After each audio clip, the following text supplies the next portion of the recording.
மெடிஸ் நான் பிரச்சனையா ஒரே நாளில் ஒரு நாடே அதிர்ந்து போகிற மாதிரி வெள்ளம் மலைப்பகுதியிலேருந்து தண்ணீரோட பாறையும் மண்ணும் சேர்ந்து வேகமாக கீழே வந்தால் என்ன ஆகும்? அதான் இப்போ நேபாளத்தில் நடந்திருக்கு. இந்த திடீர் வெள்ளத்துக்கு என்ன காரணம், இதன் பாதிப்பு, இதனால் இந்தியாவுக்கு என்ன ஆபத்துன்றதை வாங்க தெளிவாக பார்ப்போம்.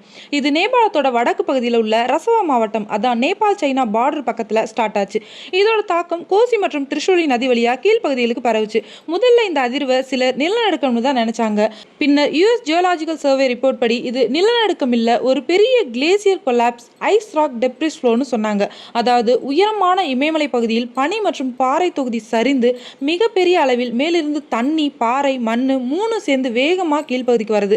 பின்னர் இது எல்லாம் சேர்ந்து அதே வேகத்தில் ஒரு நதியில் கலந்து ஃபிளாஷ் ஃப்ளட், அதாவது திடீர் வெள்ளத்தை ஏற்படுத்தியிருக்கு. இங்கே ஒரு முக்கியமான விஷயம் என்னன்னா, நேபாளில் உள்ள பல நதிகள் இந்தியாவுக்குள்ளார வருது.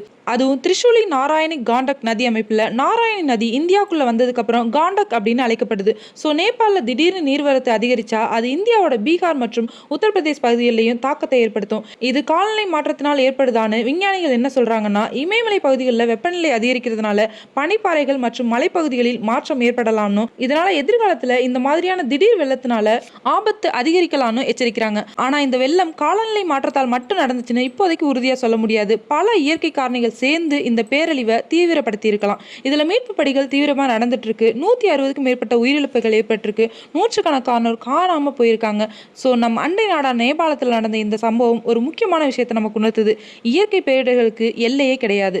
நேபாள மலைப்பகுதிகளில் ஏற்படுற பெரிய வெள்ளம் நதிகளின் வழியா இந்தியாவையும் பாதிக்கும். அதனால முன்னெச்சரிக்கை, சரியான தகவல் பரிமாற்றம், நதிகளை தொடர்ந்து கண்காணித்தல் ஆகியவை மிகவும் முக்கியம். இந்த தகவல் உங்களுக்கு பயனுள்ளதா இருந்தால் லைக் பண்ணுங்க, ஷேர் பண்ணுங்க, சப்ஸ்கிரைப் பண்ணி சப்போர்ட் பண்ணுங்க. தேங்க்யூ ஃபார் வாட்சிங்.